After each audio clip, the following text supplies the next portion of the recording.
दोस्तों अगर आप भी हैं शुभमन गिल और रोहित शर्मा के फैन तो कमेंट करके जरूर बताएं। तो दोस्तों आज इंदौर के होलकर स्टेडियम में भारतीय कप्तान रोहित शर्मा और शुभमन गिल ने अपनी ताबड़तोड़ बल्लेबाजी से सीरीज के तीसरे वनडे मैच में अपना डंका बजवा दिया। वहीं तीसरे वनडे मैच में रोहित शर्मा और शुभमन गिल का ऐसा तूफान आया जिसकी आंधी में न्यूजीलैंड का कोई गेंदबाज टिक नहीं सका और सभी बॉलर्स इन दोनों के आगे नतमस्तक हो गए। साथ ही दोस्तों रोहित और शुभमन भारत के दो धुरंधरों ने आज न्यूजीलैंड को अपनी आखिरी पारी से ऐसी चोट दी जिसको न्यूजीलैंड की टीम आसानी से भूल नहीं पाएगी। वहीं दोस्तों आज भारतीय प्लेइंग 11 में रोहित शर्मा ने दो बड़े बदलाव करते हुए मोहम्मद शमी और मोहम्मद सिराज को आज के मैच में रेस्ट देते हुए उनकी जगह युजवेंद्र चहल और उमरान मलिक को टीम में शामिल किया था। वहीं भारतीय टीम जो पहले दोनों वनडे मैच जीतकर सीरीज को 2-0 से अपने नाम कर चुकी थी, आज न्यूजीलैंड को 3-0 से क्लीन स्वीप करने के लिए उतरी थी। वहीं न्यूजीलैंड आज का मैच जीतकर अपना सम्मान बचाने के लिए ग्राउंड पर उतरी थी। तो दोस्तों आज इंदौर के होलकर स्टेडियम में इंडिया और न्यूजीलैंड के बीच सीरीज का तीसरा मैच खेला गया था, जिसकी शुरुआत इंडिया के टॉस हारने से हुई और जिसमें न्यूजीलैंड के कप्तान टॉम लेथम ने चालाकी दिखाते हुए पहले बॉलिंग करने का फैसला किया। वहीं दोस्तों न्यूजीलैंड के कप्तान को टॉस जीतने के बाद इस बात का अंदाजा बिल्कुल नहीं था कि उनका ये फैसला उन पर इतना भारी पड़ेगा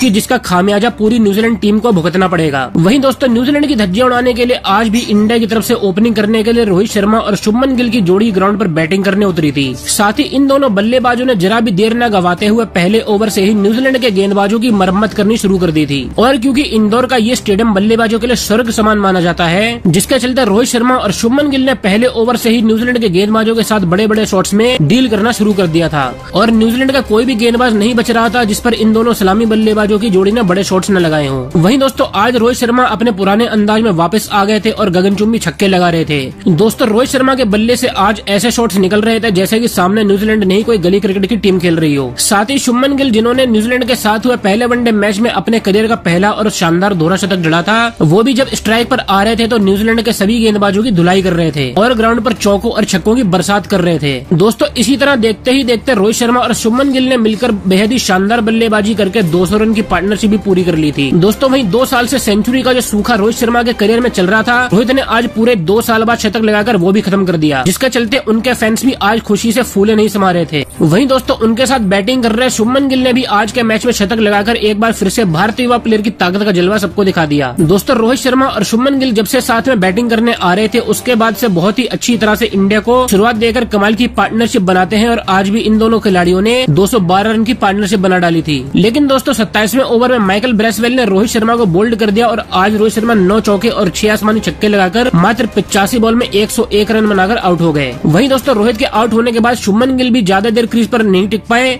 और टिकनर के एक बॉल पर शॉट मारने के चक्कर में अपना कैच डेविड कॉनवे को दे बैठे और 13 शानदार चौकों 5 गगनचुंबी छक्कों की मदद से केवल 78 बॉल में 112 रन बनाकर आउट हो गए और पवेलियन वापस चले गए। वहीं दोस्तों सलामी जोड़ी के आउट होने के बाद क्रीज पर विराट कोहली और ईशान किशन ग्राउंड पर बैटिंग करने आए थे, जिसके बाद ईशान किशन और विराट कोहली ने मिलकर 38 रन की सदी हुई पार्टनरशिप की और इंडिया का स्कोर 268 रन तक पहुंचाया। लेकिन दोस्तों 35वें ओवर की तीसरी बॉल पर मिस कम्युनिकेशन की वजह से ईशान किशन 17 रन पर रन आउट हो गए। वहीं दोस्तों उसके बाद 25 रन के अंदर न्यूजीलैंड ने इंडिया को विराट कोहली और सूर्य कुमार के रूप में 2 बड़े झटके और दे दिए, जिसमें विराट कोहली बाउंड्री की तरफ शॉट लगाते हुए अपना कैच फिन एलन को दे बैठे और 27 बॉल में 3 चौके और 1 छक्के की मदद से 36 रन बनाकर आउट हो गए। वहीं उनके बाद आए सूर्य कुमार यादव जिन्होंने इससे पहले खेले गए 2 वनडे मैचेस में भी कुछ खास नहीं किया था और आज जब उनको एक सजा स्टेज मिला था उस पर भी आज मात्र 14 रन बनाकर ही आउट हो गए। वहीं दोस्तों सूर्य कुमार के आउट होने के बाद हार्दिक पांड्या के साथ देने वॉशिंगटन सुंदर आए थे, पर वो भी ज्यादा देर क्रीज पर नहीं टिक पाए और 9 रन बनाकर अपना कैच दे बैठे और पवेलियन वापस चले गए, जिसके चलते 43 ओवर में भारतीय टीम 6 विकेट के नुकसान पर 313 रन बना चुकी थी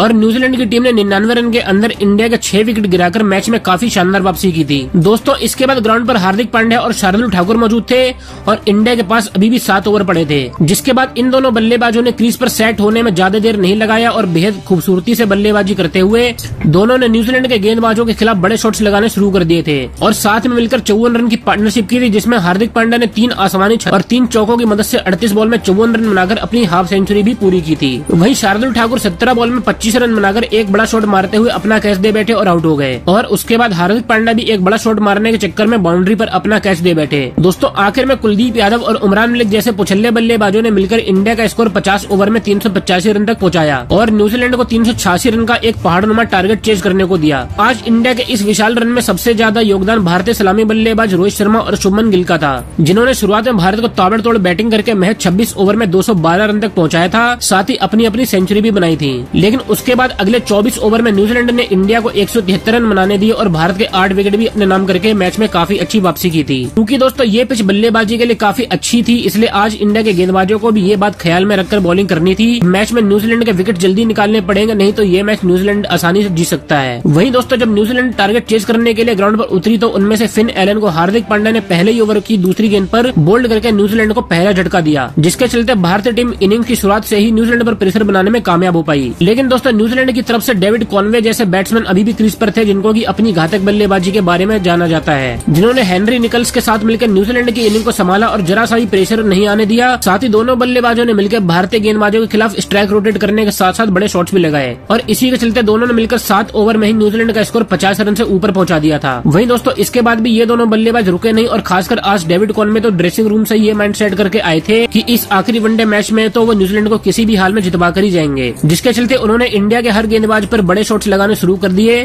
फिर चाहे वो शार्दुल ठाकुर हो या फिर उमरान मलिक। और देखते देखते न्यूजीलैंड ने 14 ओवर में 100 रन का आंकड़ा भी छू लिया और डेविड कॉनवे ने अपनी हाफ सेंचुरी मात्र 44 बॉल में ही बना डाली। लेकिन दोस्तों डेविड कॉनवे और हेनरी निकल्स की बढ़ती पार्टनरशिप को देखते हुए रोहित शर्मा ने 15वां ओवर कुलदीप यादव को दिया, जिन्होंने अपने ओवर की चौथी बॉल पर हेनरी निकल्स को एलबीडब्ल्यू आउट करके न्यूजीलैंड को 106 रन पर दूसरा झटका दिया। हालांकि इस पर हेनरी निकल्स ने डीआरएस भी लिया था, लेकिन थर्ड एम्पायर ने भी उन्हें आउट करार दिया। नहीं दोस्तों यहाँ से अब न्यूजीलैंड को जीतने के लिए 210 बॉल में 280 रन बनाने थे और क्रीज पर डेविड कॉनवे के साथ डेरिल मिचेल मौजूद थे। वहीं यहाँ से जीतने के लिए इंडिया को न्यूजीलैंड के विकेट्स जल्दी गिराने थे और दूसरी तरफ न्यूजीलैंड को अपने विकेट्स बचाकर रन बनाने थे। वहीं दोस्तों हेनरी निकल्स के आउट होने के बाद न्यूजीलैंड की रन गति पर भारतीय गेंदबाज लगाम लगाने में कामयाब हो पाए थे और ड्रिंक्स ब्रेक तक न्यूजीलैंड का स्कोर 17 ओवर में 119 रन पर 2 विकेट था, जिसके बाद जीतने के लिए अभी न्यूजीलैंड को 267 रन की जरूरत थी। साथ ही इंडिया को सीरीज क्लीन स्वीप करने के लिए न्यूजीलैंड के 8 विकेट और गिराने थे।